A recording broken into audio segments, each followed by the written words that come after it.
à tous, aujourd'hui j'ai eu le plaisir d'accueillir Elodie qui est ostéopathe animalier. Elle est installée en milieu rural et donc elle est assez habituée à manipuler notamment des petits ruminants qui vont être le sujet d'aujourd'hui. Entre éleveurs, on est une poignée à se donner son numéro parce qu'en fait elle allie de la haute technicité et en même temps un toucher très subtil qui semble être vraiment apprécié par nos amis à quatre pattes. Vous le verrez pendant cette interview, on a eu une petite intervention ovine qui nous a quand même fait un tout petit peu rire. Donc vous nous excuserez par avance pour le petit dommage auditif que cela peut éventuellement causer. Je vous mets dans la bio toutes les ressources pour pouvoir retrouver Elodie. Je vous souhaite une bonne écoute et je vous dis à bientôt. Donc, Elodie, bonjour, bienvenue dans Raconte-moi un mouton. Déjà, je te remercie beaucoup d'avoir accepté cette invitation et d'être venue à la maison pour pouvoir discuter d'un sujet qui est hyper important et qui va tourner surtout autour de l'ostéopathie, mais également autour d'autres choses. Mais avant, j'aurais aimé que tu puisses te présenter et nous expliquer ton parcours, s'il te plaît. Eh bien, bonjour. Merci beaucoup de m'accueillir dans ton petit coin de paradis. Moi, c'est Elodie. Je suis ostéopathe animalière, inscrite sous l'Ordre national des vétérinaires. Je suis ostéopathe depuis une dizaine d'années. Auparavant, dans une vie antérieure, j'ai été inséminatrice artificielle. Je suis arrivée dans ce métier par amour des animaux, bien entendu. J'ai une passion grande pour la génétique, puis ensuite pour le bien-être animal. C'est pour ça que je me suis spécialisée et que j'ai repris mes études un peu tardivement pour refaire de l'ostéopathie animale. D'accord. Et donc toi, dans ta pratique d'ostéopathie, tu te tournes plutôt vers quelles espèces? Est-ce que tu fais, bon, on va pas dire toutes les espèces, mais tu es plutôt tourné équin, tourné canin ou tourné justement vers des animaux d'élevage ou tu fais plutôt un mix? Moi, ma patientèle, elle s'est équilibrée de cette façon-là. En général, elle se divise en 3 parties. Une partie équin, une partie canin et une partie animaux de la ferme. Voilà, D'accord. grands et petits ruminants. Ok, bah c'est super parce que justement, ici on est plutôt entouré. Bon, il y a un peu de tout, on va dire. De toute façon, on va pas se mentir, il y a un peu de tout ici aussi. Mais j'avais vraiment envie qu'on parle des petits ruminants parce que je trouve qu'en fait, ils sont un peu oubliés parfois par rapport aux équins ou aux canins ou autres. Oui, c'est Et vrai. justement, je voulais qu'on en parle un petit peu et qu'on puisse voir ensemble dans quel cas l'ostéopathie ou les médecines qui sont plutôt préventives peuvent avoir un rôle à jouer dans la vie de nos moutons ou de nos chèvres, par exemple. Ouais, les ovins et les caprins sont les petits parents pauvres, on Mmh. appelle. En fait, des médecines alternatives, les petits ruminants, en règle générale, on les calque souvent sur les grands ruminants parce qu'ils ont des problématiques souvent Mmh. similaires. Mais effectivement, en fait, l'ostéopathie a un très très grand rôle à jouer. Pourquoi? Parce que ça reste un petit ruminant. Donc le ruminant, en fait, c'est un système digestif remarquable qui est particulier, évidemment. C'est un estomac vrai, 3 poches pré-œsophagiennes auparavant. Et en fait, ça crée énormément de troubles. Et c'est souvent en fait par des troubles qu'on ne connaît pas, par Mmh. méconnaissance, qu'on amène en fait Ok. des pathologies qui vont être soignées par l'allopathie, par la médecine alternative, dont l'ostéopathie. Ok. Voilà. Donc là, dans les cas où justement l'ostéopathie peut avoir un rôle à jouer, qu'est-ce que toi tu considères comme des moments clés? Ça va être plutôt des troubles qui sont liés à de l'alimentation, à de la mise à l'herbe pas adaptée, à de la reproduction. Qu'est-ce que Ça ça peut peut être être? ça, effectivement. Tout ce qui est autour du péripartum, on Mmh. intervient énormément. Une petite éleveuse là à côté de la maison, à chaque naissance ou avant les naissances, quand elle sait effectivement que c'est une primipare Mmh. notamment, on va venir correctement avoir des manipulations pour ouvrir le détroit de la naissance. Ok. Et le péripartum également, en termes de postpartum, où là, effectivement, on va venir faire des suivis quand elle me dit là, il faut que tu interviennes, je sens que la naissance a été Mmh. difficile, j'ai tiré un petit peu Ouais. fort, l'agneau est descendu, mais ça a été très compliqué. Je sens que la petite, l'agnelle, elle est vraiment bancale. Donc là, elle me fait intervenir. On intervient également sur tous les troubles digestifs dont tu as Mmh. parlé. Oui. Là, c'est énorme, c'est parce qu'il y a un problème d'alimentation généralement. L'alimentation chez le ruminant, c'est le nerf de la guerre, soyons Ok. très clairs. Ben, je pense qu'on va en parler maintenant. On avait prévu d'en parler de toute façon parce que bah, c'est un peu comme l'alimentation, c'est la base de tout. De toute façon, Oui, c'est ce qu'on ingère au ah oui, quotidien de oui. manière répétitive, surtout que les animaux d'élevage, souvent, leur infligent, entre Oh, guillemets. c'est imposé, tu as tout à fait Voilà. raison. Et Ouais, ouais. justement, c'est pas toujours adapté à leur réalité corporelle et physiologique, si j'utilise le Oui, bon si, terme. c'est ça, ouais, ouais, Et complètement. du coup, qu'est-ce qu'on peut faire? Bon, je me doute qu'il y a une multitude de solutions possibles, mais déjà, quelles erreurs de prime abord on peut éviter? En tout cas, quand on le peut, parce que je sais bien qu'il y a des conduites qui nécessitent certains ajustements, et cetera. Mais dans les grandes lignes, qu'est-ce qu'on peut déjà se dire en se disant: «Bon là, je fais des choses qui sont acceptables pour mon animal». Alors c'est facile, hein, le ruminant, en fait, on va essayer déjà de combler ses besoins physiologiques, ce Mm. qu'on appelle les besoins d'entretien, puis ensuite les besoins de production. Lorsqu'on prend un mouton, par exemple, comme ici, tu n'as pas à destination de faire de la viande ou du Oui. lait, toi. Mm. Donc tu n'as pas à rajouter en fait les besoins de production par derrière. Oui. Donc clairement, tes moutons sont en très bonne santé, Mm. il n'y a pas de souci. Parce que tu combles en fait leurs Mm. besoins primaires, Ok. les besoins d'entretien. C'est-à-dire qu'il a besoin de fourrage et d'herbe, il a besoin de ruminer. Tu vois ce que c'est la Mm. rumination, on prend un petit bol, ça remonte, il y a un petit tamis qui passe, ça passe à travers le tamis, puis les plus grands brins vont revenir en disant non, là t'as pas assez mâchouillé, Mm. clac, et ça repassera dans le tamis, et ainsi ça va pas terminer la digestion. Il est évident qu'en fait parfois lorsque les gens prennent des moutons, ou en tout cas des, on va dire ovins caprins, Oui. voilà, pour élargir un petit peu, il est évident que ça ne mange pas les pelures de pommes de terre, de pommes, Mm. etc. Oui, Ça, on c'est ne une donne des... pas les restes Alors, c'est aux une animaux. erreur. On ne donne pas de pain Mm.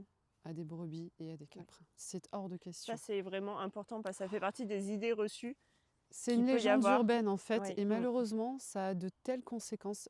Il n'a Mm. pas en fait les enzymes nécessaires pour le digérer. Ok. Donc ça s'arrête là. Il Bon. n'y a pas de débat Ok. là-dessus. Déjà, il y a un premier conseil pratique très Oui, clair. On ne donne faut pas pas. de pain, on ne donne pas de Non, pelures non. diverses et Les variées. petits restes et tout ça, Mm. on va s'en tenir aux poules. Oui, Voilà, voilà. c'est tout. C'est bien pour les poules. Ouais. Je ne suis pas éleveuse de poules, mais je trouve qu'elles apprécient quand même Mm. pas mal. Ouais. Donc finalement, on va laisser Mm. ça aux poules. En revanche, effectivement, avoir une herbe de bonne qualité, suffisamment en fait panachée entre les graminées et les légumineuses, même si clairement la légumineuse est quand même plus intéressante. Oui. De toute façon, toi, tu n'as pas besoin d'avoir de protéines. Même Oui. les gens qui ont pour animal de compagnie, ils n'ont pas besoin d'avoir de protéines, puisque pourquoi? Il n'y a pas de besoin de production derrière à enclaver. Là où tu vas avoir une différence d'alimentation, c'est quand tu vas en plus avoir la croissance d'un animal en jeu. Oui. Là, c'est différent. On va apporter effectivement des compléments pour avoir une croissance osseuse harmonieuse. On va développer le potentiel de l'animal, le potentiel génétique, pour avoir un phénotype qui sera correct. En tout cas à ta race à toi, dans le studbook en fait de la race de mouton ou de chèvre appropriée. D'accord. Voilà. Là, il peut y avoir des changements en alimentation. Bonne herbe, bon foin suffira parfaitement pour un mouton comme ça à la maison. Non, mais c'est important à... Vitamines aussi, pardon. Oui, et vitamines. Et justement, par quel biais on peut... Parce qu'on parle beaucoup des compléments alimentaires. En ce moment, il y a beaucoup de choix aussi. Oui. Donc, l'idée, c'est vraiment, en dehors de problématiques spécifiques, les choses qui seraient apportées en complément de l'herbage et du fourrage. Qu'est-ce que tu En ce conseilles? moment, là, en fait, on va tamponner justement l'estomac vrai, ce qu'on appelle l'estomac vrai des ruminants, parce que l'herbe, en fait, est en pleine croissance, qu'elle est extrêmement riche, azote, nitrite. Du coup, en fait, sous forme de seaux, ça fonctionne très bien. Il y a des seaux mis à l'herbe au vin qui existent dans n'importe quelle coopérative agricole, puisque ce sont des problématiques que les éleveurs ont depuis des décennies, hein, tout va bien. Allez pas vous ruiner à aller acheter je ne sais quoi. Non, en fait, le petit seau à 20 € là, au comptoir agricole du coin de la rue, va très bien en réalité. Il y aura une couverture totalement suffisante. Pour 10 moutons, je pense que le seau, il fera 3 ou 4 mois. Il n'y a pas de souci. C'est quand même un niveau. Ouais. Ok, et donc cette notion de... Alors, c'est pas tant un problème de mise à l'herbe, puisqu'en fait, c'est surtout l'herbe a une configuration à un moment donné qui a des apports spécifiques. Exactement. Parce qu'on parle souvent des problèmes à la mise à l'herbe, mais peut-être plus pour des animaux qui font une sortie de bergerie ou d'étable, juste parce que la problématique est majoritairement là. Donc, des animaux qui sont à l'herbe tout le temps. Oui, ça sera exactement pareil en fait, parce que eux, ils vont avoir une transition plus douce puisqu'ils seront sur le même pâturage. Mais la graminée ou la légumineuse, il y en a certaines qui vont commencer à débuter seulement maintenant. Malgré le fait qu'ils vont grignoter la petite pousse, elle va continuer et elles vont avoir le même impact si tu veux. Donc, il va falloir quand même tamponner. Ok, et le risque, si c'est mal maîtrisé, pour le coup, le risque, ça va être plutôt... Les pathologies métaboliques nécessaires, en fait, liées les tétanies d'herbage, tout ce qui va autour de ça. Oui, donc il y a quand même un intérêt vraiment à... Oui, il y a quand même un intérêt. À complémenter à ce moment-là sur Alors, sur sauf si le mouton il est en restriction de pâturage et qu'il ne sort que dans un tout petit endroit qui est surpiétiné, là, effectivement, il n'y a pas de risque, là, mais c'est pas ce qu'on veut offrir. Là, c'est pas le cas. Non, c'est assez extensif. Voilà, donc effectivement, il y a un petit intérêt à faire une couverture minérale et oligo-éléments de ce côté-là. Ok. Bon, ça déjà, c'est des éclaircissements qui sont importants. Donc, on peut intervenir a priori sur des femelles qui sont gestantes avant la mise bas pour les aider je sais pas si on peut dire positionner, mais bon. On peut aider Mm. effectivement à l'agnelage et lorsqu'il Ok. a des soucis, lorsqu'on tire trop, on intervient sur les agneaux qui sont vraiment bancals à la naissance Mm. ou des malformations. Là, je suis intervenue sur une malformation il n'y a pas très longtemps, il y a 2-3 semaines. Les derniers agneaux là, Mm. qui naissent un peu tardivement, Ouais. comme ça, là, Mm. les rattrapages. Donc voilà, il y avait une malformation au scapula, hop, on a pu intervenir. Aujourd'hui, elle va très bien, la petite agnelle. On intervient également sur tous les troubles, en fait, comme je t'ai expliqué, digestifs, Oui. puisqu'en fait, le digestif est accroché aux vertèbres, hein, par Mm. étage vertébral, et ça fait que l'animal, en fait, se retrouve dans une configuration antalgique, donc Mm. souvent voussé, en fait. Et c'est là qu'on peut se dire, en tant qu'éleveur, être vigilant, en fait, sur le déplacement et la locomotion de Oui. mes animaux, hein, parce qu'en fait, le premier soigneur, c'est l'éleveur. Et moi, mon job, c'est de remettre l'éleveur au centre de son élevage, lui donner suffisamment confiance pour qu'il parvienne à soigner ses animaux et tendre vers le zéro pathologie. C'est en Mm. fait pour ça que moi, j'aime mon métier et la transmission, que je transmets quand je fais des stages, c'est donner aux éleveurs suffisamment de connaissances pour tendre vers un zéro de pathologie, avec beaucoup de préventifs. Le curatif, ça arrive, Oui. bien entendu. On ne peut pas prévenir d'un agneau extrêmement gros, on va devoir tirer, Mm. on va devoir lui luxer la patte. Voilà, quand on tire un peu fort, l'agneau il part un peu comme ça. Oui, ça arrive souvent qu'on luxe la Ouais. patte. C'est pas grave, ça se répare, même si c'est une fracture, ça se répare, c'est pas grave.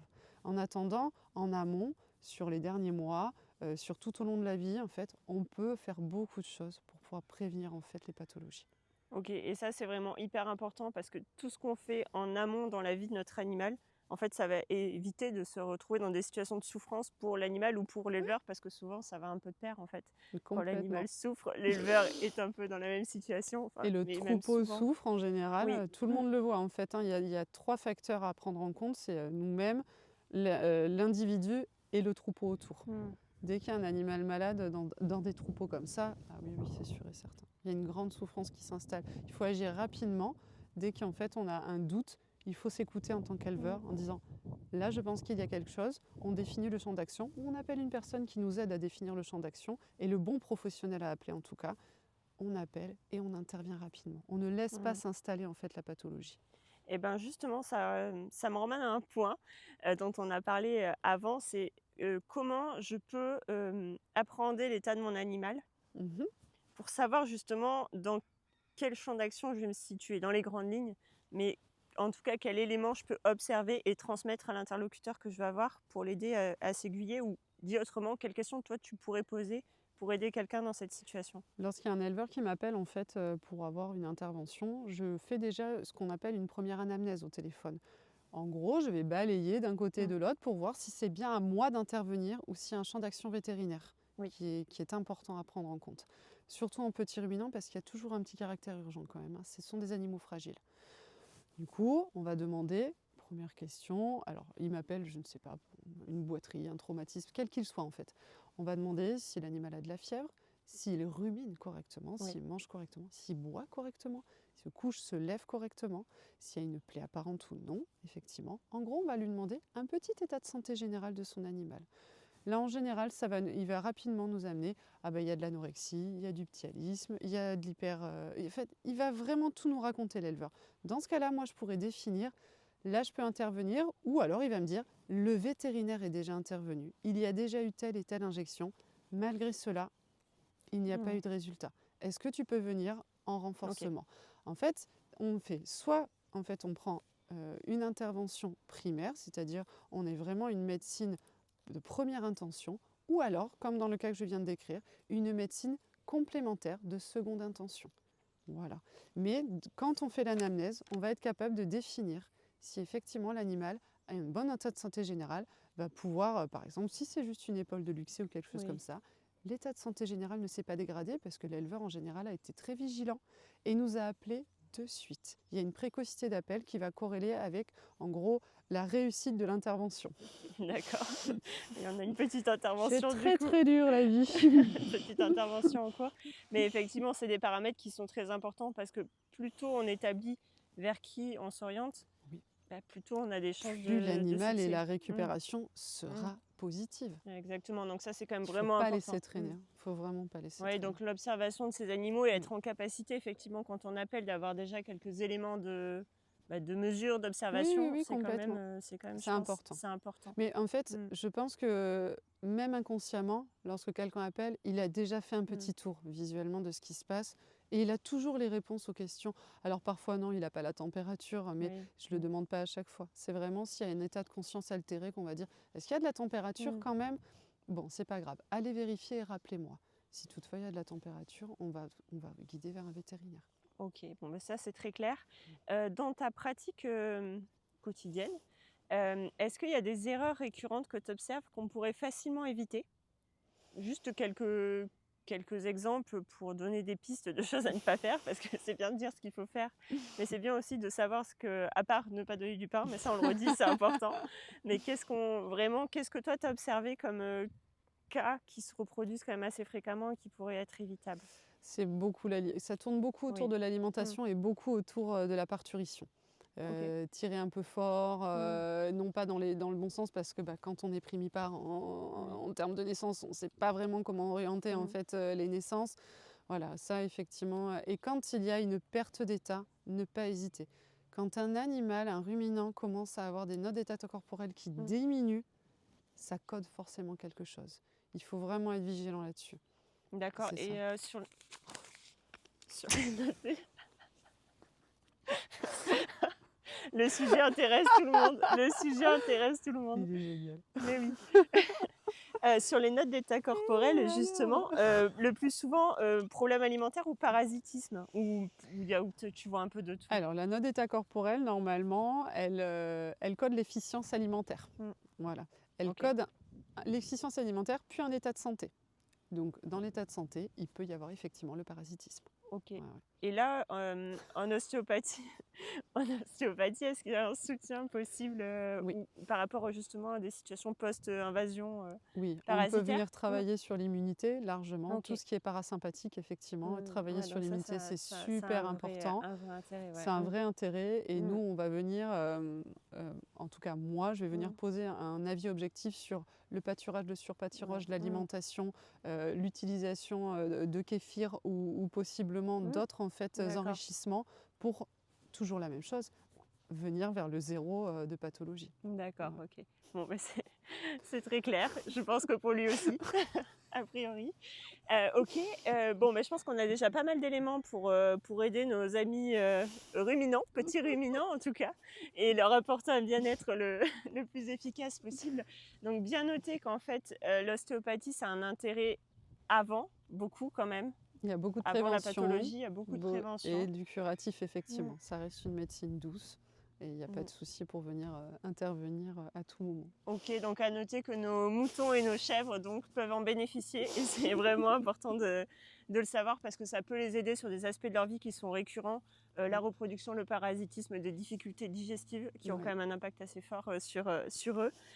Élodie, où est-ce qu'on peut te retrouver pour ceux qui souhaitent bénéficier de tes prestations? On peut me retrouver dans tout le Grand Sud-Ouest et puis sur les pages Facebook ou Instagram ou sur l'agenda Google, je suis aussi, il n'y a pas de souci. La moindre question, je réponds très très souvent à beaucoup de questions le soir en rentrant. Je suis très très disponible en tout cas pour les éleveurs et mes élèves.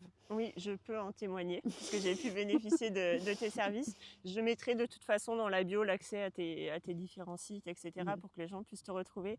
Je te remercie beaucoup Mais en de tout rien, cas. c'était avec plaisir. Oui, je te dis à très bientôt, puis je vous remercie à tous.